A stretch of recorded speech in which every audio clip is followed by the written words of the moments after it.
Bradley Dean. Oh, shit. Bradley Dean. Hey, we're live, buddy. What's going on there? And you got your Facebook Live on. What's going on here?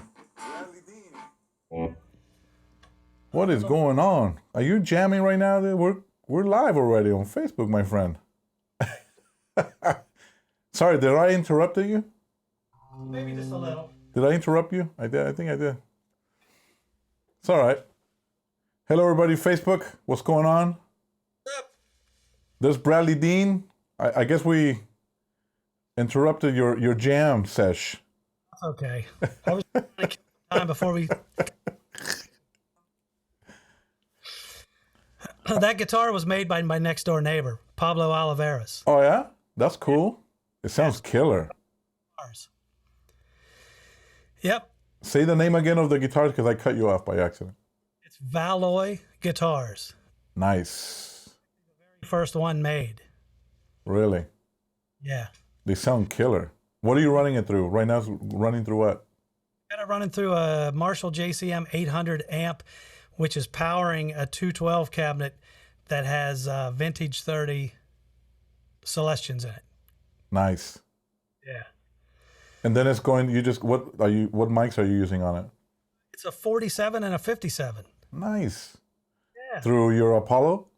Through my Apollo. Yeah, that's just straight. No, actually, it's going into my Warm Audio WA 412 mic pre's. Very cool. Those guys make great stuff too, man.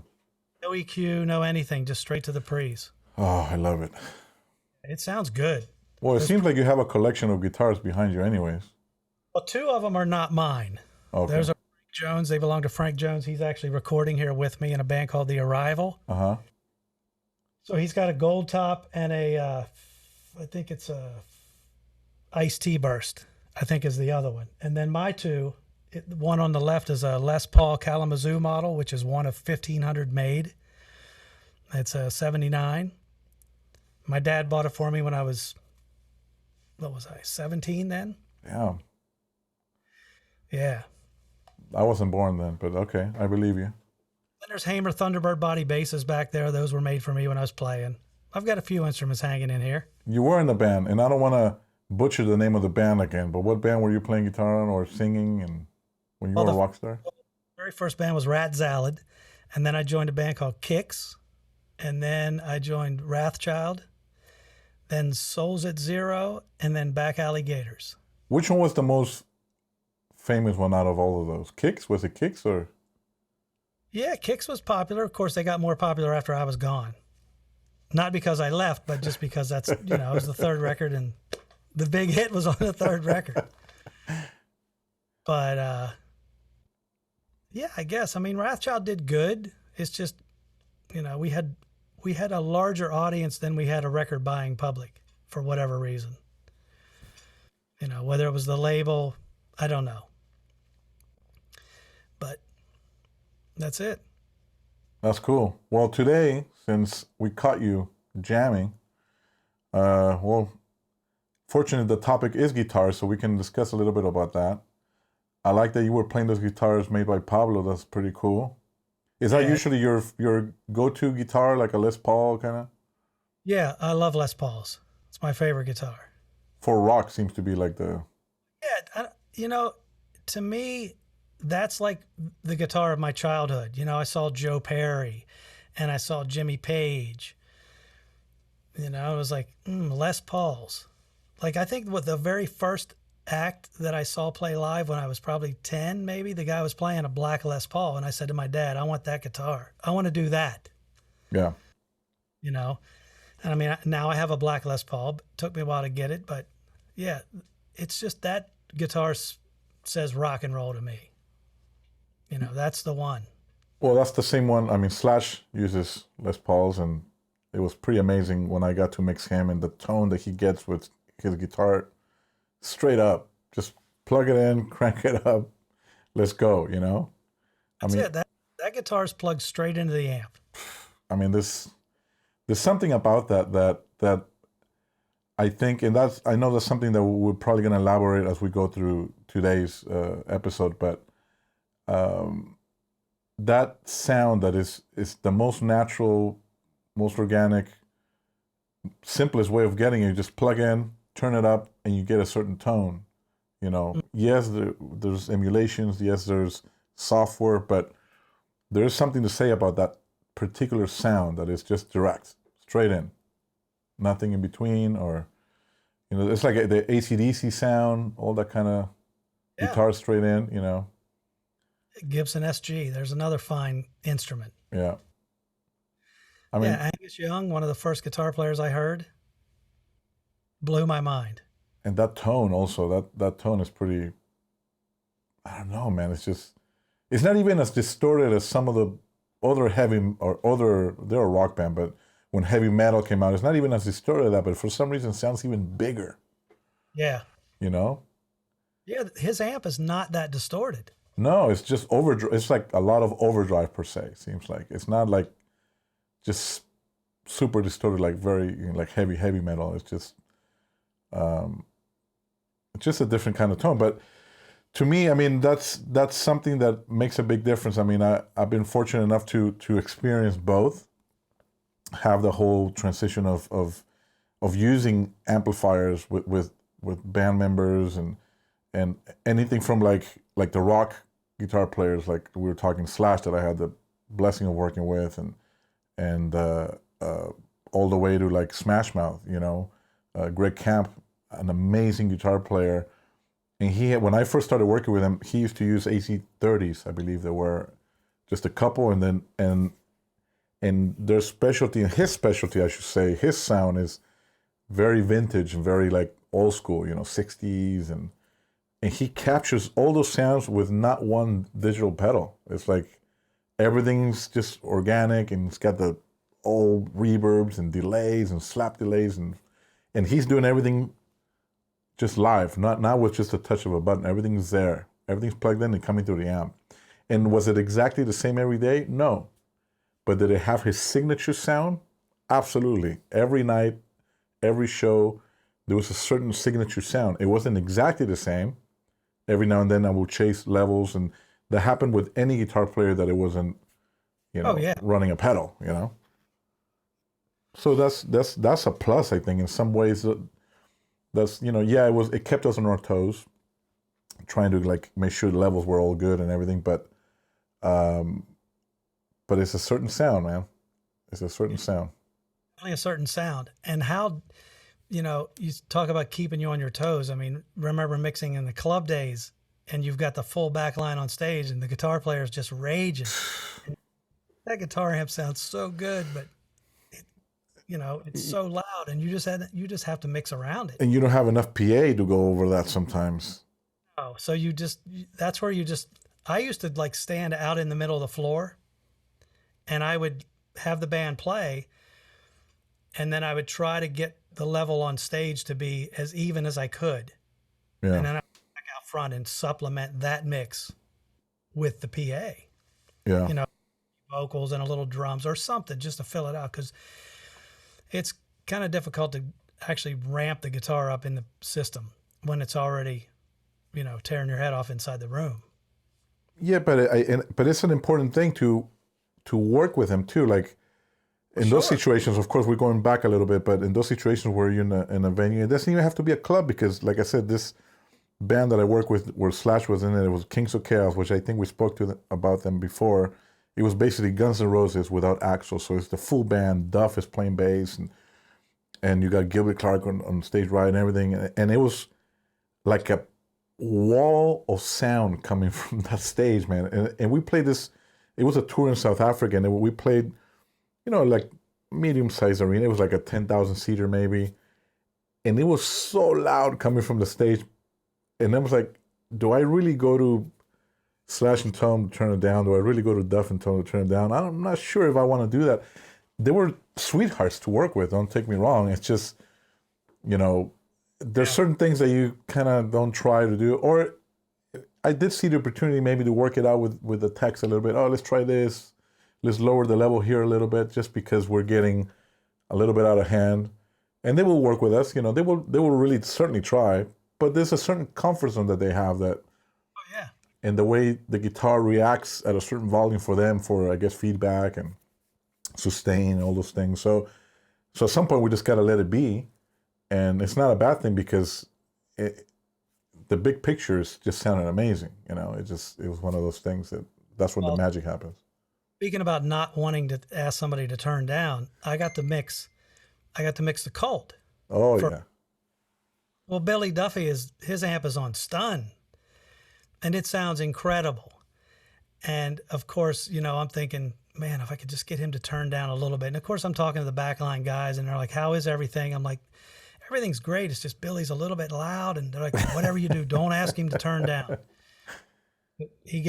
Just don't ask him to turn down." And I'm like, all right. So one day Billy said to me, "Hey, how is everything?" And I'm like, you know, if you could come down just a little bit, the people on the left side of the room would be able to hear you. I could turn you up more in the PA. He's like, "Oh, okay." Because as soon as I said, "I'll turn you up," he didn't have a problem with it. Because I used to have to set up. I would set up on house left because he was on stage left. And I would just have to be out of the way of the wall of Marshall. Otherwise, I would I'd just hear that in the room. Wow. But But it was the way you presented it to him. I didn't just go, "Oh yeah, you need to turn down. You're too loud." Because then he would just be like, "Well, whatever." Yeah, you can't do that. That's part of our job. Also, is the psychological portion of it. You can't just jump in and tell a huge artist, "Hey, do this." They've been doing this for years, one way. You know. They don't want to hear that. No, but the way you presented it was perfect because you go, "Hey, you know, I want to be able to turn you up on this side, and if you do this, then I can turn you up even louder." Oh yeah, that sounds good. Cool. "Oh, I'll be louder. Sure, I'll do it right away." Yeah, I mean, and there are artists who try to help, and they're open to it. Their band members are open to it, but then as they're playing, and this is mostly, I guess, back in the day when there was mostly wedges and stuff, but as they're playing, they kind of feel like, "Oh no, I kind of need that security blanket, maybe, or whatever you want to call it," and they just go and turn it back up, and we just at that point we just deal, you know. Yep. Someone here, as we were talking about the AC/DC tones, he goes, "Please tell the cover bands that so sick of hearing oversaturated guitars playing AC/DC." What was I playing when you interrupted me? Yeah, exactly. Oh well. Hopefully it wasn't oversaturated. Next time I won't interrupt you. I'm sorry I interrupted your jam session. We just, people were waiting for us to go live. Our whole audience is waiting, So And what was I doing? What are you doing? Just jamming? I was actually back there thinking, I need a Plexi 50 to go with this cabinet. That's what I need. Something with no preamp, and I can just crank it up and get that Malcolm Young guitar sound. See what I'm saying? What I was thinking about. But it sounded good. It sounded good, and well, I mean, the other thing with guitars is they have a certain sound as far as even I've noticed you can have a guitar rig set up one way. All the settings of the amps or whatever, pedals, whatever. And you have one guitar player, and then you have another guitar player come in and play that same guitar, and it sounds completely different. Yeah. It's in the fingers sometimes. It's not just. No. It's definitely all in the fingers. How does that affect us also as engineers? I believe that, sometimes if we have a tech or something or someone who just spends a lot of time tweaking the sound, and then we already know that it's going to change when it's going to come, when the actual player comes in, and we already know what that sound does, then it makes no sense to just keep going on and on and on, something that we know is going to change when the real player or the actual player grabs that guitar, right? Sometimes you're just better off just bring up the faders, everything works. Tweak if there's any weirdness you have, tweak it, whatever, and just wait for the guitar player to get up there. Yeah, I mean, we have, depending on the project we've been working on, most of the time we're very fortunate to have techs that they can play the instruments, or they're going to at least hit it as we're checking stuff and play it the way their guy plays it, right? So that's also a plus, but for the most part, sometimes let's make sure we got it. We got the sounds. Okay, cool. Let's wait till they actually get here and play. The other stuff about since we're talking about certain guitar players and guitar sounds and things, uh, for us as engineers, I think working with them, trying to capture that the sounds that they use on the albums, and make sure they translate through the PA on the in-ears. I know a lot of guitar players, usually at least the ones who started late, hated going through the in-ears from a microphone. It was a struggle. Like you have to really process certain things, make him get create certain distance between where the mic was capturing the from the speaker, capturing the sound from the speaker.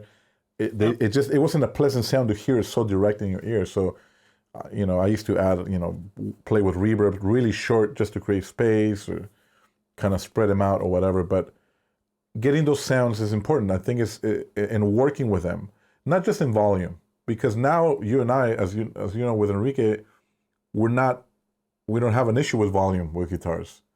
So now our job is mostly finessing the sounds. Like, oh, this one might be a little overdriven for this part of the song. When it comes to the PA, it doesn't really translate, or maybe it needs more overdrive, or maybe take the delay down. Like I remember we had a situation before when something happened where somehow the delay was a little loud when they're doing a particular lead, and they were like, oh, let's turn that down, And we discuss it, of course. We got our musical director. They go, what do you guys think? And you tell them, no, it might be a little loud, and they check with me too. It's a little loud, but not so much maybe for me, or maybe it is. We all agree on something, and then we work it together to finesse those sounds. I think it's important to have that good relationship between engineers and guitarists, because their sound is pretty crucial to whatever we're doing. Exactly. And I'm not afraid to turn a guitar up in the mix. We know that, and we love it, Just, I go to that point where it's there, and then I just find myself just going just a little bit further sometimes. And, when you get that balance and the guitar is just on the edge and then the vocal sits right on top of that, there's like this power to the mix, I feel. I just love turning the guitar up. Well, and then we're fortunate too that we get to work in the Enrique camp. We have two guitar players, and each guitar player has 3 different guitars. They each have a nylon, a steel string, and an electric. So it's pretty, interesting how they're all, blend well with everything. But that took a while. That took a little bit of working on rehearsals and fine-tuning things, and because all the guitars come out of one stereo unit, right? So it took a little bit of fine-tuning, but it worked out. I think being able to process that the way we do, I think it's I don't know. I think in some ways it's made our life a lot easier. And now we're entering, I guess, with this part of the conversation, we're entering kind of straying away from amps, and I'm kind of leading into, I guess, whatever will be the digital world of guitar processing. What's your take on that? Let's see. My take on that. You hate it. You want amps everywhere. You know what? My first introduction to, I'm trying to think when I first started using digital guitar rigs, and it might have been with Garbage, and everything was digital. But you know what I found was that consistently night after night, the sound from song to song was identical every night. And there was no stage volume to deal with. And I realized with the right amount of EQ and a little bit of processing, you could take the digital edge out of that sound and kind of warm it up. And once I got used to that, it didn't really bother me anymore. Because I realized that I could pretty much do with, whatever I needed to do with it. And then when I worked with him, he had a full rig on stage, but I ended up taking, 3, I think it was radial JDX boxes, and captured his amps from the JDX. And I put one mic on one cabinet. So again, all my guitar sound there is mostly DI and then one microphone, just to give it, a little bit of different flavor. And now with Enrique, it's all digital. And I can honestly say that I don't miss it at all. Yeah, same for me. I think when we did that switch, because it was maybe a year or so when I started with him about 8 years ago, that I think it was instrumental to make that change because then the guitar players themselves, first of all, will have a stereo guitar for each guitar. They were able Hmm. to program all the reverbs, delays, choruses, whatever, not just for the electric, but for the nylon and the steel string guitar as well. And have all those effects and everything just the way they like it and the way whatever they needed for the music. And that was something we didn't have to do on the console. We didn't have to add choruses or stereo imagers, delays, reverbs, or nothing because it already came to us very well. What's the word? Like process, if anything. Yeah, more or less. Yeah. And then the other cool thing about it is the program changes, which is pretty useful for us on those big stages. The guitar player could be on the other end, and they're playing, and it automatically switches to the solo patch. It's all MIDI and everything, and part of it with the tracks. So I think all those are pluses, and we're able to do also. Hey, last night when we did the show, because of this new guitar that you have, I think on the patch for this song, you need to maybe take a little bit of mids down a little bit, so that way everything remains consistent. Hmm. And our band members are so open about it that it makes it very easy. Easy, we have a great relationship with them where we're able to discuss these things and um, and sometimes they'll go, yeah, but if I do that, I might need a little more level in my ears. No problem, easy fix. You know, I think that's very important to have that relationship between the engineer and guitar players. Work with them on the sounds, especially now that it's digital world. I mean, Metallica, who is, I mean, a gigantic heavy metal band, they use digital amp emulators, which I'm not sure if it's Kemper or Fractals that they use, but they use one of those. Um, and that's a big part of their sound, but it keeps it consistent for them everywhere. Yeah, I think that's the key, consistency. that You is the know, key, consistency. you know, I um, I welcome that stuff. To me, uh, having the ability to do all that stuff makes a big difference. I the same way we do, with anything, having our digital consoles makes our life easier because we can save things, store things, move presets around, you know, snapshots or whatever. Same with the guitar players. They're able to switch between patches and go through things. Switch within a song, have 3, 4, 5 patches if need be. With different effects. Um, I don't know. I think it makes a huge difference, and it keeps the stage quiet. Yeah, You know, exactly. Quiet stage, quiet stage. quiet Let as you can make it. quiet. Of Yeah, course, if we're talking about Motley Crue or the Cult or Jane's Addiction, the stage is anything but quiet. that is true. Let's see. I think we have a few guitar players here that joined us. Let's see. We got. Oh, Travis is here too. Not a guitar player, but good friend of ours. Dan Kenny's out here. Let's see. John Uh, here, he's a friend of mine. Was in a band with him for a little bit. right on. Eric Schramm, amazing guitar player as well. Stanley Suarez joined us. Alex Garcia, great friend of mine too. Amazing guitar player. Let's see. We got Dylan. questions? I'm looking for them. I'm just taking advantage to say hi. Don't cut me off like that, dude. Oh, you know what? I'm going to go back to playing guitar if it's going to be Go like back to play guitar. See, Juan Cristobal, Alex Garcia, is one of the greatest rock band tones ever, Alex says, of course. Man, I seen Alex play some stuff too, like Jimi Hendrix stuff, like nothing, like butter, man. Amazing guitar player, Alex. James Hopkins, howdy fellas, William. What's your guys' take on speaker simulators? I wasn't a fan till I ran across a Palmer speaker simulator, amp mods, etc. We were kind of touching up with that, but go ahead, Brad, if you want to take that, and then I'll jump in after. I used the Palmers on a tour. I can't remember what model or what band, but the Palmer was fine. The one that I had the most experience with was the JDX. The JDX took the sound direct from the amp, and you went straight from there, which I think is kind of similar to Palmer as well. But yeah, they worked well for me.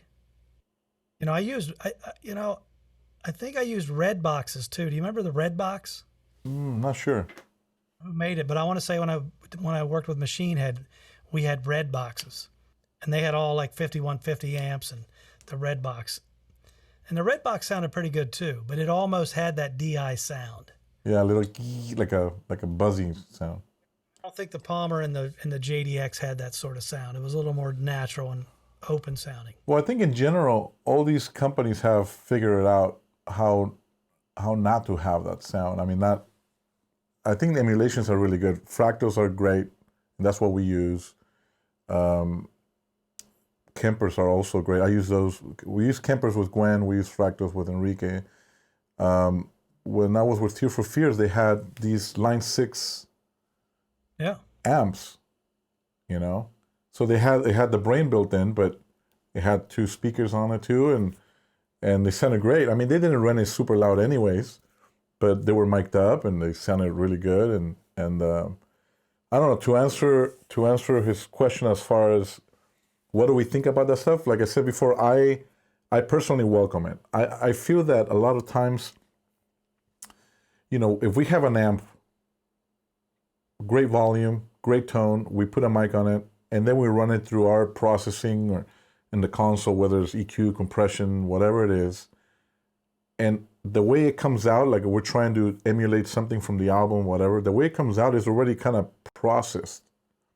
I think having these emulations or software or racks that do all this stuff just saves us a step in a way, you know, and it gives the guitar player more control of how or what sound they give us as a source. You know, if it's an identifiable sound, like we were talking about the AC/DC tone versus a heavy metal tone versus just a, I don't know, like a Rolling Stones kind of like, you know, tone, then they have control of that. You know, they can send it to us the way they want it. The other cool thing with these units is that sometimes you can have the left side be a Fender Twin and then the right side be, I don't know, a Boogie or whatever. You know, you can combine them in such a way like you will do live, you know, and it creates a different, I don't know, just a great combination and a different depth to it, you know, because you have 2 different emulations going on at the same time with no noise. No, you don't have to deal with power noises. You don't have to deal with like any, you know, speakers breaking or blowing up speakers or tubes breaking in transit. None of that. Well, that's the big thing. Yeah, the way it sounded today is the same way it's going to sound tomorrow and the next day and the next day. So I'm in favor of all of those things. Because the biggest plus for me, I think, is that you don't have to worry about where the mic goes because you choose not to use a mic because you got a amp simulator. Yeah, and some of them have a mic positioning too built into it. So you can actually say, I want my amp to sound like it's going through what you had, like a 67. What do you have there? Like, what mics do you have on your amp right now? Right now, it's an AT4047 and a SM57. Okay, so you can kind of choose which mics you want on it and even move them around to change the emulation. So I think these are all great tools that I think that's honestly nowadays for me is the only way to go. Obviously, if I'm working with an artist that has amps and stuff, well, great. You know, we'll work with them, of course, and not a big deal. But I remember even we were working with our guitar player with Gwen Liso, great guitar player, and she was using I think it was a Fender, and you know, one mic, and I was splitting it up in the console, doing that whole thing where you kind of slightly delay it, pan it, whatever, to create a little more depth. And it sounded fine, but then going through patches and things which were handled by regular analog pedals, then it was always not leveled. So in a show as we were running, it was very difficult to chase that because I'm like focusing on Gwen at the moment, and that show is very fast paced. So we came up with the idea, said, look, you know, what if we just go to a digital unit and we're going to start doing a bunch of one-offs. It would be great to not have to worry about the rental gear. That's another thing. Rental gear in other countries, and then you don't know how they maintain it. You don't know any of that. And having just to be able to plug it in and go, XLR out, line level to you, done. No DIs needed, even nothing. And we switched, never looked back, man. We kind of just, I use virtual soundcheck to A/B the sounds and match the levels of where they should be. And we, like I said, we never look back. It sounds great. Everybody's happy. There's no level changes. They're able to fine tune any sounds as needed, store it on a USB thing, and it's done. So yes, I'm in favor of all that. Yeah. Let's see. Why do discussions about guitar always start with excessive volume? It's true. Because you guys are loud. Yep. I knew Alex was going to say this. Alex Garcia. He goes, yes, amps everywhere. And yes, I mean, this is, guitar players like their amps, and the ones that are really good at working them, then of course, bring it. It's great. We can use them, no problem. And for those who used to have the issues with in-ears using amps, and I've heard stories of people who say, oh, it doesn't sound as good in the ears, get everything. So there's always a way. We have the technology to make it sound any way you want. There's no reason to say, no, if I'm using amps, I can't use in-ears. There's no, I find that to be not a good excuse. I think we have the technology to give you whatever you want in your ears, regardless of what, your source is. So, Bradley Dean, anything to add? I know I'm yapping here. I was going to tell a story about when I worked with Garbage. And yeah, go for it. Pre-production, we had a month in a rehearsal studio in Los Angeles. And I had a Pro Tools rig, and I recorded rehearsal every day. And the next day I would come in and I would mix. Well, if you know anything about Garbage, there's a lot of different guitar sounds that happen throughout the music. And some songs can have upwards of like 6 different guitar tones. So, I sat in the control room. The tech was out in the room with the guitar player, and we would go through each patch of the song, and then of the entire set. And we probably spent 3 or 4 days going through sounds to make sure that they were all leveled out, that there were no weird, obviously level jumps, but nothing, weird EQ wise either. Because with everything being direct, all they're hearing is in their ears, and I'm hearing it in the context of, the song. It's like, okay, maybe that guitar is a little 2K heavy, or, so I had a smart rig going. I had a pair of near field, so if there's ever any question of like pinpointing the exact spot of the guitar sound, I could just look at smart and say, okay, 2K, bring it down like, 3 dB or whatever it would be. Yeah.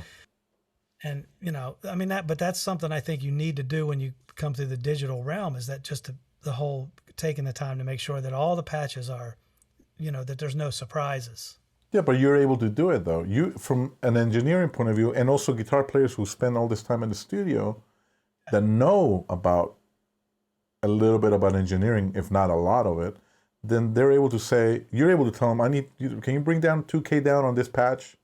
Right. Where before all you had is, treble, mid, presence, or whatever, and bass on a head, right?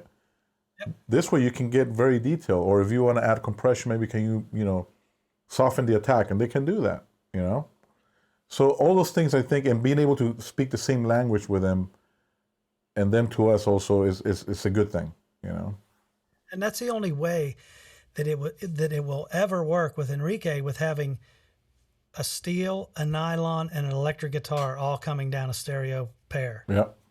You have to work with the source. It would never work. It would never work otherwise.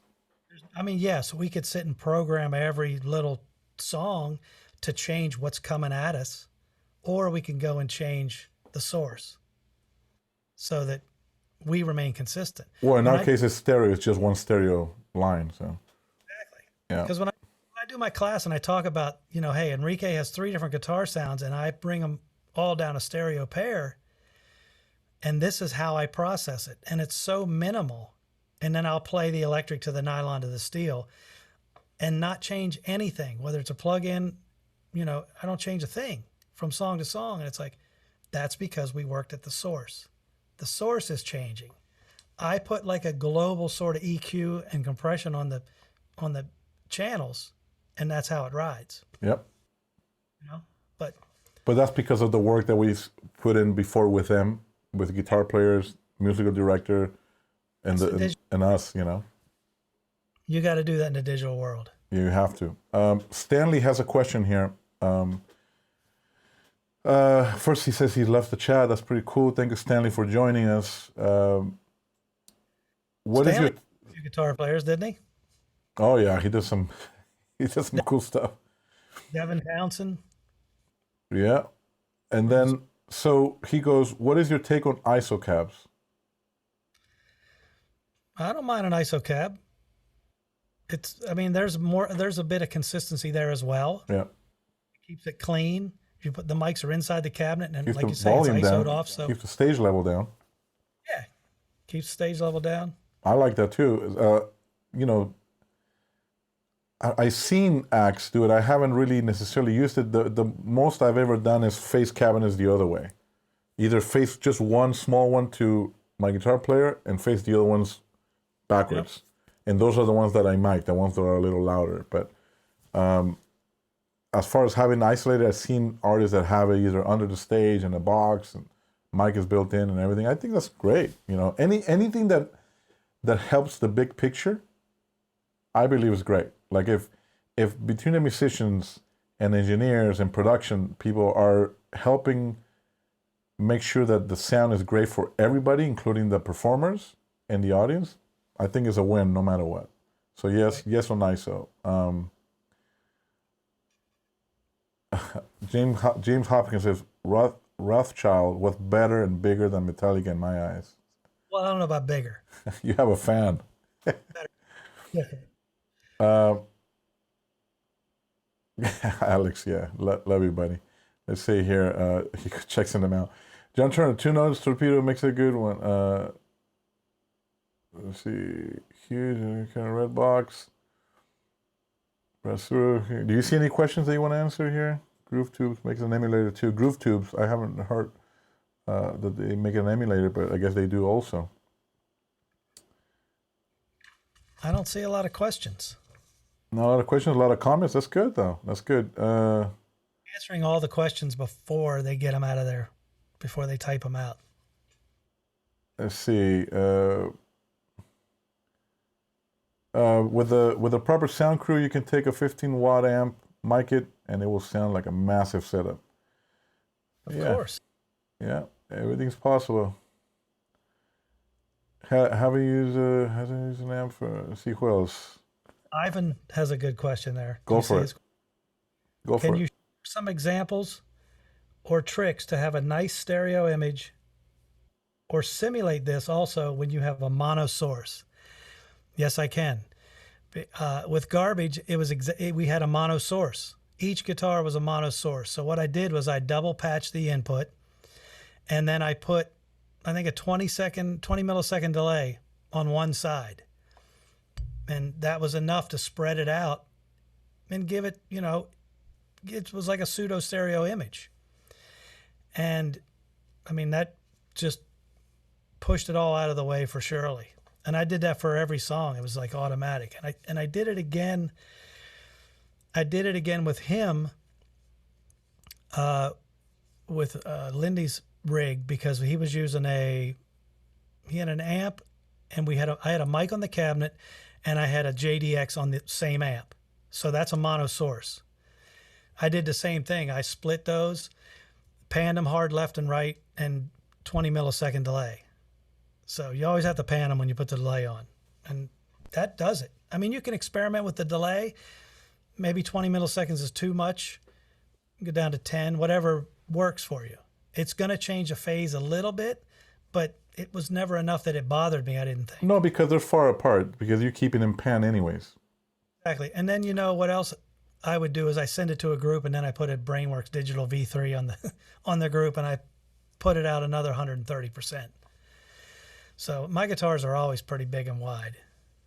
Yeah, that same trick. I mean, I used to use it on the studio a lot, of duplicating it and delaying one by a little bit. Usually, I'll go even as far as 20 or 30, depending on the style or the sound that I'm looking for. But as long as they're far apart, then you're not gonna have that phasey or chorusy effect. And yeah, it makes it wider. That's a easy way to widen your guitars if that's what you need to do. And that goes for in-ears too. Like I said, we used to do that at the beginning with Liso's guitar on the Gwen Camp.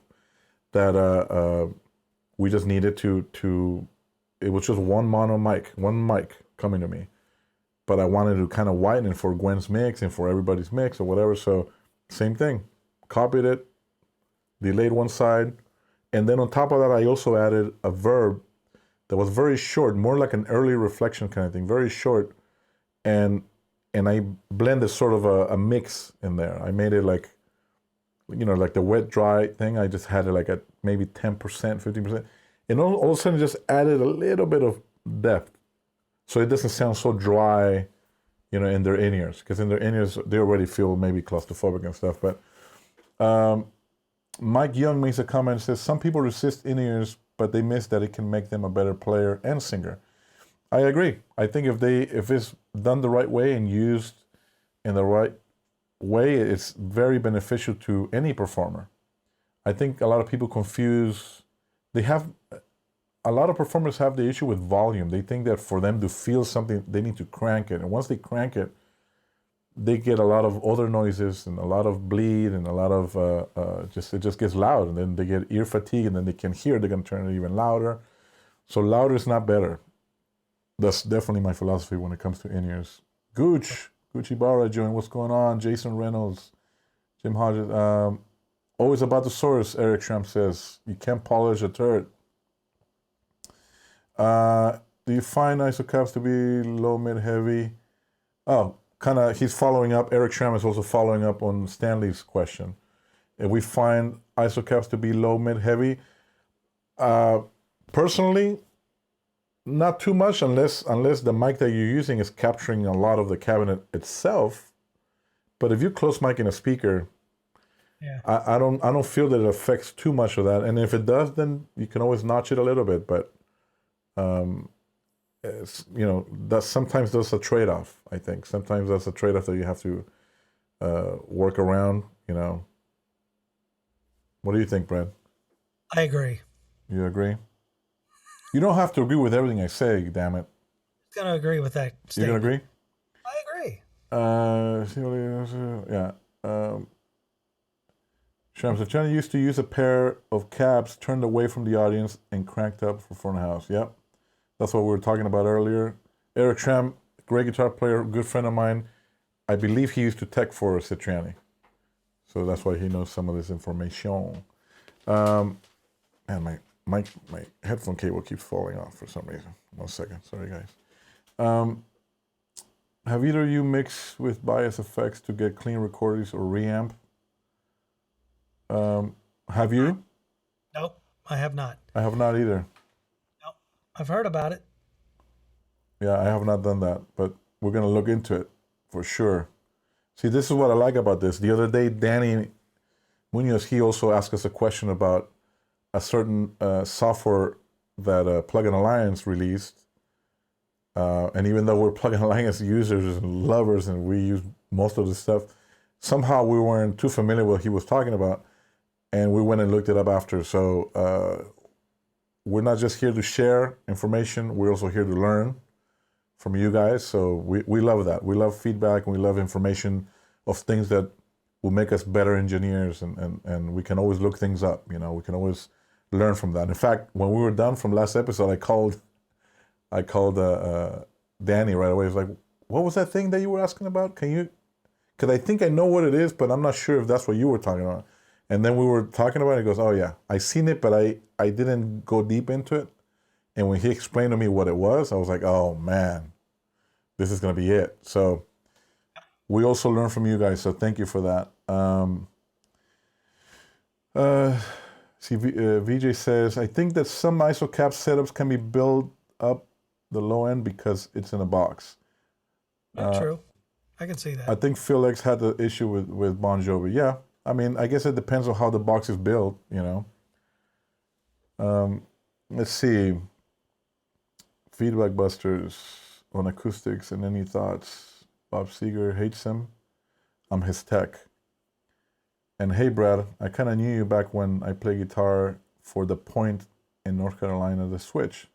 Yes, You read that, right? I see it. I Didn't see you a work for question up Bob there from Seger? my friend John Turner. Didn't you But- work for Bob Seger? I did work for Bob Seger, 2006, 2007, and 2011. So Jimmy, But I don't think Jimmy was there then. no. Okay, so he's asking what do we think about Feedback Busters. I don't mind them.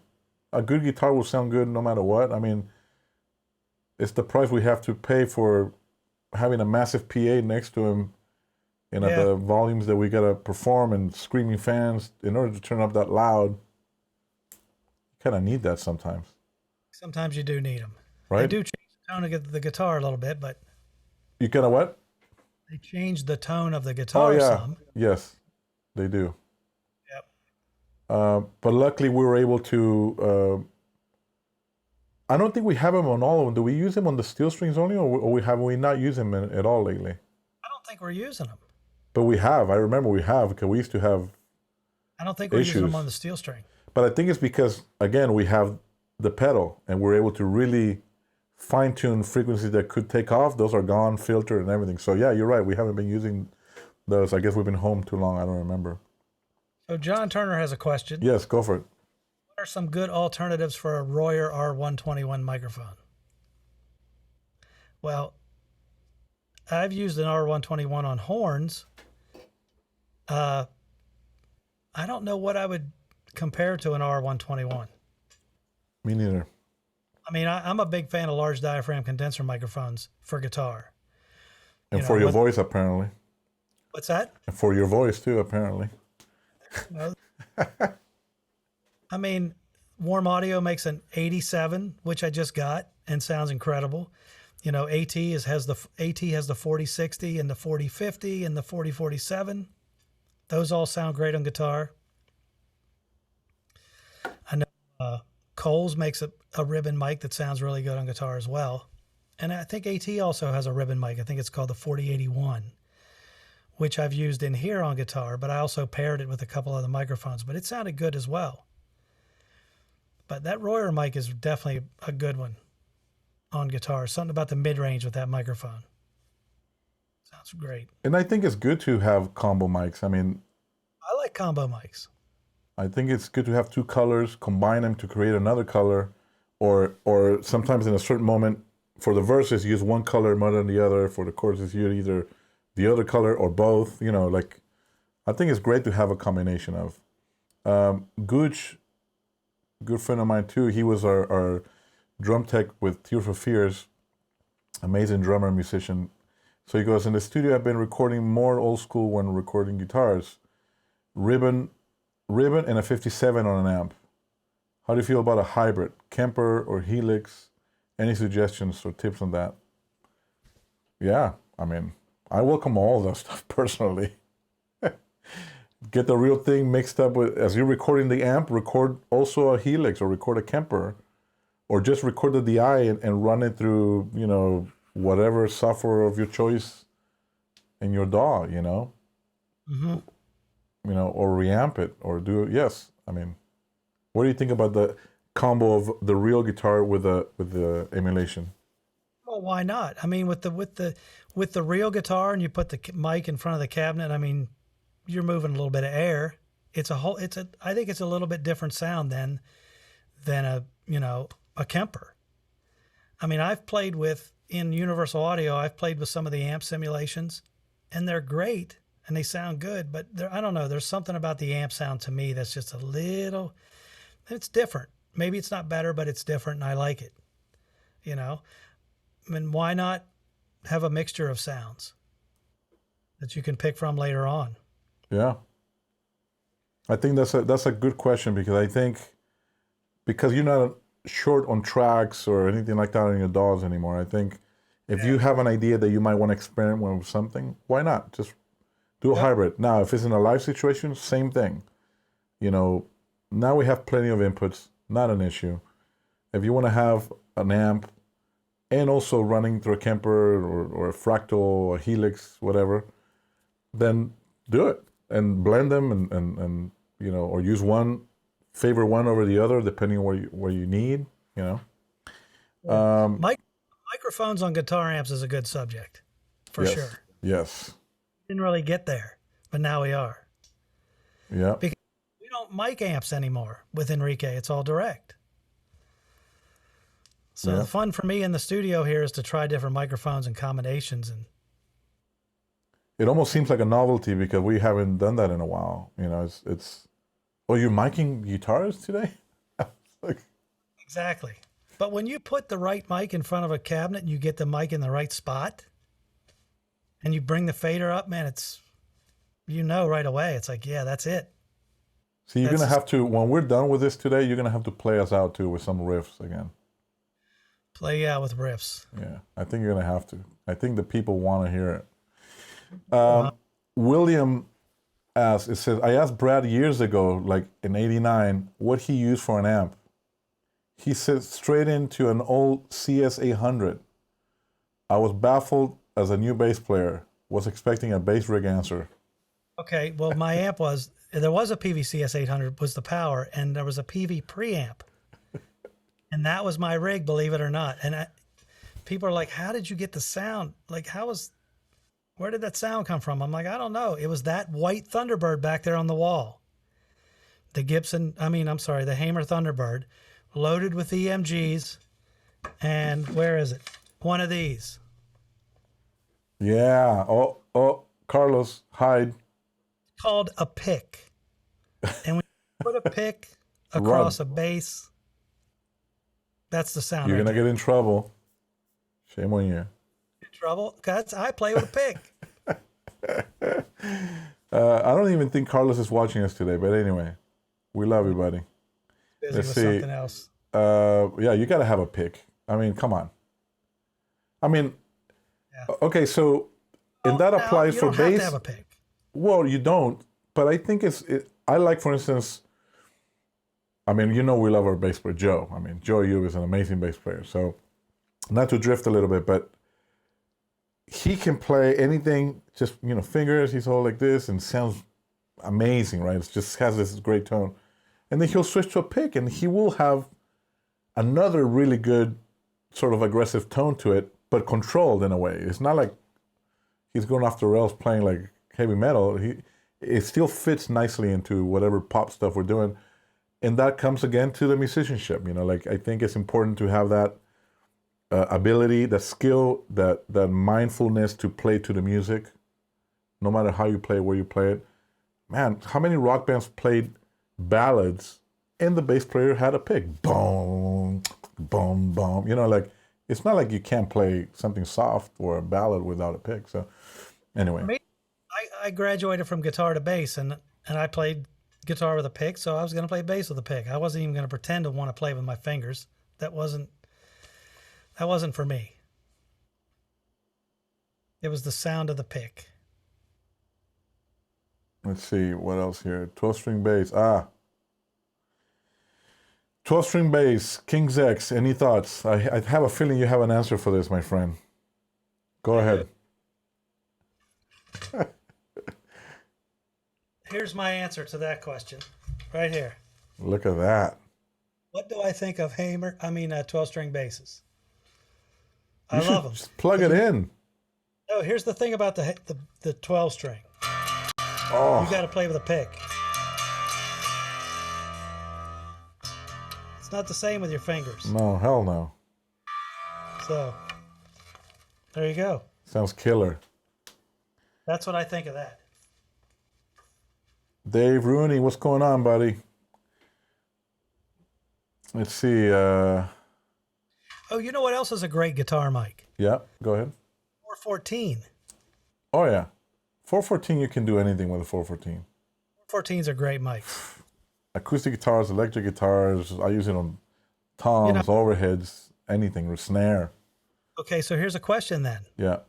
You could only have one microphone. See, that's now you. What would it be? I can tell you that I think I would choose a large diaphragm condenser. Yeah. Yeah, because then you can do anything with it. But what microphone would it be? What would yours be?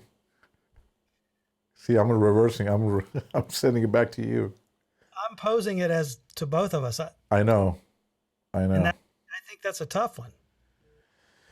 That's a tough one.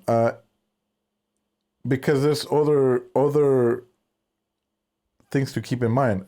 One mic live, one mic in the studio, one mic for everything, live and studio. Because if you think live, then I wouldn't choose like a big studio mic like a U87 because Right. it won't be handled right live. It will just break at some point or be mistreated. Um, so But a Desert Island mic in 87 might be a good choice. yeah, that's a tough 251 question. maybe? I don't know. I've Yeah, never I used it love on the guitar. 251, like the one you have there. I like. You're gonna think I'm crazy, but if it was gonna be one that I was gonna say 57. I know you were thinking I'm crazy, but Why? dude, You could build a hut with it too. You could use it as a hammer. No, dude. I mean, I'm thinking live studio everything. If I had to do everything every day with just one, it's tough, man, because we have so many mics that we use for different things, different colors, different approaches. That's a tough question. So I don't know if I could answer that. Yeah. I had a guy mix my band and all we used was 57s and 58s. That was it. That's all we had. I mean, they're great mics. I know sometimes you make fun of them, but they're great mics. Brendan O'Brien did the Dogman record, the drums with 57s on the toms. See? I'm Listen, this is what you and I always go back to this every time, Bradley Dean. We always go back to the music. When people are listening, they could care two shits if it was recorded with, Neumann or 57. If they're feeling something when they're listening to that music, That's true. that's all that matters. So, and also, of course, if it was engineered right and if it was mixed right, of course, it helps. My point. It helps the translation part of it. Like supposedly Tom Petty's vocals were always recorded with 57, and that's what he used live as well. So I think it's a matter of opinion sometimes, and it's going to be hard for me to choose one, to be honest. Yeah. I see a couple people over here going SM7. Yeah, that's true too. Dave Rooney. He's they're in the band. Both Daves, two Irish guys, amazing guys. They have a movie out on Amazon, and I just mixed one of their songs. It's going to be their new single. They're great guys. Check them out. The Black Donnellys. They're great dudes. M88 and Kick. Yes, go ahead. I've never used an SM7B. So, but what I hear about the whole issue with being low gain. I know. I'm probably going to add one of those to my collection. About the gain being low, and you really got to jack it up, or you use one of those things called the cloud lifter to. Yeah, I have another one called it's a Fathead something, and it's great. It's like $80. Amazon, boom, done. Pump up the gain. And the level is just perfectly hot, perfectly normal. It was really low gain, obviously, when I first started using it. I was like, what's going on? And I would just run it from one pre to another. Mm-hmm. Not a big deal, but I was like, I don't want to do that. I want to be able to just plug it in. So now I just have it installed there, and it just goes, That's a great mic, too. I've used that on snares. It's great on vocals, people who are really loud vocals. Yep. Or if you really want to have that proximity kind of sound, So are you saying that a 57 would be your Desert Island mic? You're putting me on a spot. Here's the thing, though. Yeah, man, you choose one. I dare you to choose one. You can't. How could we? 414 might be a good choice. 414 is a great choice. It's a very versatile mic. You're right. But I like the warm audio stuff. I like DPA. Yeah. Shure. But Shure has a variety of mics that they're kind of define what they're used for in a way. But what about a 2011 or a 4011? EPA. Yeah. 2011 would be able to use for anything. Yeah, and there's no coloration with the microphone because the response is linear. Yeah. See, we're setting up ourselves for failing at this question because each of these mics that we're mentioning, they all have a certain thing that we like about it, or a bunch of things that we like about them. So that's a tough question. Who asked that question? A tough one. Who asked that question so we can block him? I who it was now. I saw it up there. No, it's a good question, man, and I don't know. I'm not sure how to answer that. Plus, you call the mic that I was thinking of choosing a hammer, so I don't know what the. Yeah, but you could use it as a hammer, I'm pretty could. sure. Now, Gooch mentions, of course. Oh yeah, Gooch mentions 50 Cent's probably the most used mic of all time. It probably is. Yeah. Our pop ears might be used to that sound. Yeah, maybe.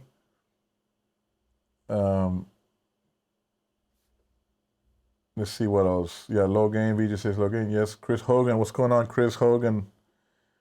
Multi-instrumentalist, great friend of mine. Michael Jackson, Thriller. Tram mentions that Michael Jackson used the SM7B for Thriller. Yeah. I did not know that. John Turner. Uh-huh. Brad, you did a stellar job on the Kicks Rocky Gap live recordings. How did you handle Brian and Ronnie's guitars? Is that the live one you did a couple years ago or something? Yeah, that's the one I was finishing mixing in the In the hotel bus? room in Vegas. Oh, yeah, that's right. So he's asking, how did you handle their guitars? Well, I didn't record the show, so I don't know what was used to record the guitars. I just got to mix it, and it was trying to think of what I might have used to process those guitars. It was probably... You must have had a digital V3. You know what? I don't know if I was using a digital V3 back then. How long ago was that? 2015, I believe, when I mixed that. I think I used Phoenix, Crane Song Phoenix plugin, and oh man, there might have been a Plug-in Alliance compressor that was similar to an LA2A, and it was an opto compressor. I can't remember the name. It's got a red GUI to it, and I don't think it was much compression, EQ. And I was a big fan of the Crane Song Phoenix plugin, just for different types of saturation, different styles of harmonics, and that was probably it. I know I had to do a little bit of tuning with the guitars. Because their intonation of the guitars from song to song or something, or? No, I think the show was outside and it was cold. Ah. Tuning fluctuated. So there was a little bit of elastic audio going on, I think. I do remember that project when you were working on it. I remember it sounding really good too. Yeah, I mean, I had, Mark Schenker called me and said, "Hey, can you mix this?" And I'm like, "Sure." And I'm thinking, how many songs? I think it was 8 songs or 10. I can't remember. And I'm like, "What do I got? Like, a couple weeks?" He's like, "No, you got 3 days." Or it was 5 days or whatever it was. It was like half as much time as I like to have, because I like to have at least a day per song when I'm mixing, But thank you for the compliment. That was a lot of fun to mix, because I was in the band. I kind of knew the gist of what was going on, and it was fun. Let's see. Some Jimmy Madigan says 414 on one speaker and a 57 on another. Yeah. You know what's funny with that? I used to do that,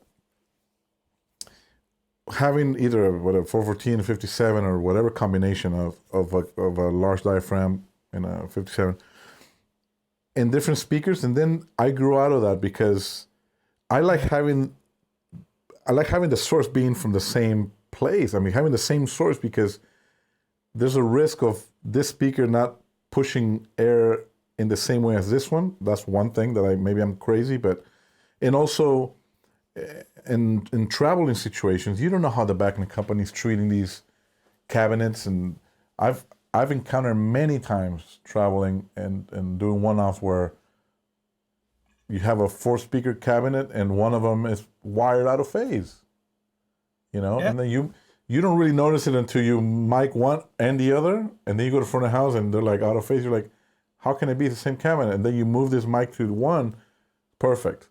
And then they open that box and they see that one was wired out of phase because someone did it in a hurry or for whatever the reason. So at this point, no matter what, we don't have time to troubleshoot that. I just go to one speaker and put both mics on it, Try to align the capsules as much as you can and roll with it, When I did Motley Crue for just a short time, and I filled in for their engineer Andy Meyer, there was 414s on every one of Mick Mars' guitar cabinets, 8 of them. Jeez. And they were all on. And it was the most incredible guitar sound. Straight out of 1985, this wall of Marshalls with a harmonizer. He had this whole rig, everything in there. Like there was no effects for me to put on the guitar because it was coming to me. It was just a massive sound, but it was all 414s. Wow. I don't remember there being any other mics on the guitar cabinets. Yeah, I mean, there is something to say about that. Where just blasting wall of sound of cabinets. I mean, it's cool, but yeah, but I mean, it was outdoors in amphitheaters, and at some point, it's just. I think back then you had to deal with it. I don't think you have to deal with it now. You can get that same sound, and I'm sure I'm gonna get some backlash for saying this, but I think now you can get that same sound with an emulator like Kempers or Fractals or whatever. I don't know. Mick Mars' guitar sound was pretty unique. I'm sure, but I believe that there's always a way if there's a will, my friend. Let's see. Stanley has a question here regarding mic placement. What is your approach on distorted guitars? Well, I'm usually where the dust cap meets the speaker, like in that spot on the seam, is kind of where I'm going to go for. Now, with a large diaphragm condenser, a lot of times I may go straight on the center of the speaker. Depends. Then obviously if it's a bit bright, I'm going to slide it over. But I'll start generally in that spot. Usually large diaphragms are going right in the center, and maybe the 57's going on the seam.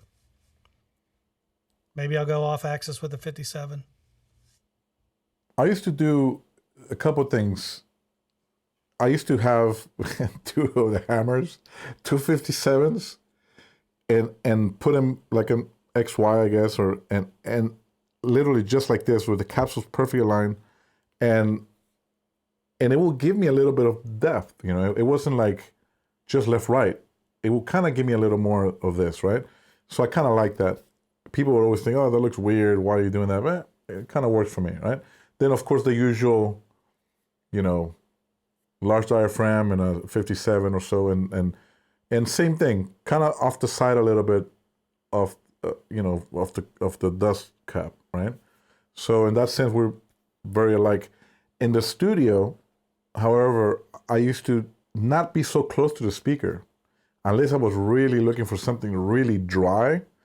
But I used to just go back at least 6 inches to try to capture, like, let the whole thing really shoot air out, like not so close, because there was nothing else bleeding into it. And then there was a time when I used to record some metal stuff and metal local bands or whatever in the Bay Area, and I would even mic up behind their cabinet, like behind a Marshall cabinet, behind a Bowie cabinet or whatever, put like a D112 or something just to get that, whoa, that low, flip the phase and just like, yeah. Eventually I kind of grew out of that. I found it to be not as necessary, but yeah, I've tried all of that kind of stuff, and I guess it depends on what works for you, what are you looking for in the project, there's no rules. That's the beauty of what we do. There are no rules. Exactly.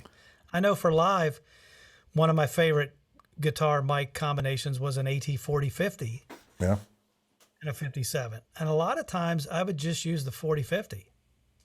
And then I discovered the 4047, and it had a very similar sound to the 4050, except it didn't have that little extra bit of, I think it was 10K that the 4050 had. But a lot of times I just go one mic on the guitar. Yeah. I mean, Less is more. less is more, my friend. Let's see. Gerardo Cabrera says sounding with acoustic guitar with a pick is different because the strum factor of the movement of fingers while strumming. Yeah, I mean, there's a difference. If I understand his comment, playing with a pick on an acoustic guitar gives you a different tone Yep. versus doing it with just your fingers, and that's something. My wife Cielo, she plays nylon guitar, and of course we use nylon guitars with the guys. And Enrique, Walkout. I'm sorry, Bring her in for the walkout. I should. Yeah. She's gonna be like, "Why you put me in a spot? You should have let me know." And then I'll be on the doghouse. No, so one of the things that I've struggled, because I know her since I was mixing her and stuff, and she plays nylon guitar, and she's picking with fingers and just picking, and it sounds beautiful and warm or whatever, right? We set that sound, and then all of a sudden she goes into like strumming, like this kind of Latin rhythm or whatever, just strumming it, and all of a sudden it just sounds not great. Not because she's playing it wrong, but just because, especially if you're going direct. If I'm miking it, it's not a problem. I'm talking about going direct, with pickups. Mm-hmm. Now we have that luxury that, like I said, with the pedals, when the guys are picking, it could be one patch, and when they start strumming, it goes to another patch, and not an issue. But when you don't have the luxury, it's hard because certain guitars don't translate as well direct versus acoustically, like miking it. If you mic it, it always sounds beautiful. But if you go in direct, I always find that I either chase myself changing the EQ when they're strumming versus picking, or if they're always strumming and you EQ it for strumming, then the picking sounds muddy, So that part is hard, and that's something that I had issues sometimes. But again, now with technology, you can either have a EQ setting that you can click in and out depending on what's happening at that moment, whether it's strumming or picking. But Dynamic yes, EQ. what's that? Dynamic EQ. Or dynamic EQ. But if you don't have that luxury, but yes. So, my super was pretty awesome. So, yeah, Eric Sham is mentioning, if I remember, Jeff Ganford. Yeah, I believe so. Yeah, he was the mixer for the Tubes. I believe he was a great mixer, great guy. I actually learned a lot from him, and about filtering certain things on the PA. He had a very interesting concept for that. And then he goes, he used 414s on my Super Reverb. Pretty awesome sound. Yeah, do remember that. How do you feel about putting a mic on the back of an open back cab? If it sounds cool, why not? Yeah, same as I was mentioning about miking the back of the Marshalls and stuff, which it was barely any sound going that way, but which is more of a rumble. I have mic'd the back of a Fender cabinet or whatever, and if it sounds good, certain sound to that too, as a yeah, different than coming out the front. yes, absolutely. I always believe that our profession allows us to try all kinds of things. There are no rules, and I think even if there was a rule, breaking them is pretty fun. Exactly. Let's see if there's anything else. I think we're getting close to the end, my friend. Yeah, I think that's pretty much everybody, right? Do you see any other questions? But before I forget, because I didn't say it at the beginning, I want to thank Jeff Suber, which is another great guitar player, for letting us use his music. The music you heard earlier was from his project Patrito. You can check him out on all the digital platforms. Thank you, Jeff, for that. great guitar player. We were talking guitars. Hopefully he was here. I'm not sure if I saw him here, but thank you for that. And Brad, are you going to play us out or what? Play a little riff for us. Show you this guitar, though. Okay.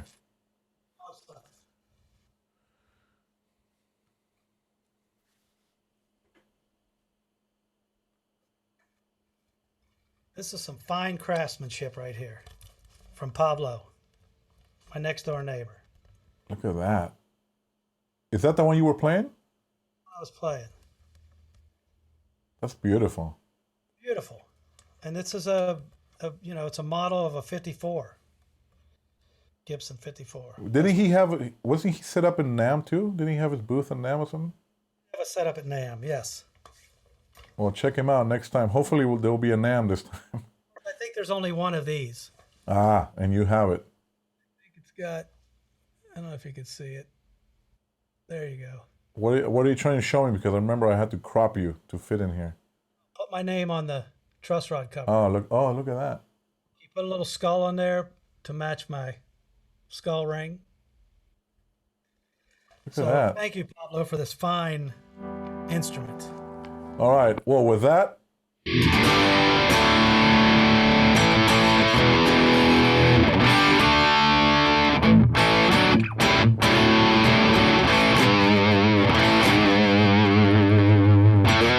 to that. Take us out, Eddie. All right, guys. Thank you so much. We'll see you next time. Bradley Dean. Thanks for watching. Thanks for watching. Follow us on Instagram, Sonic Ninjas. And also Fixing to Get Mixing, El Brujo Caipo, Instagram, Facebook, YouTube. We have all these episodes that we've done in the past. And YouTube. All right. Take us out, Bradley Dean. Play a little something. Back wild. See you guys. Play a little something. Go ahead. Play something, man. Go ahead. Let Jeff take us out. All right, guys. Bye.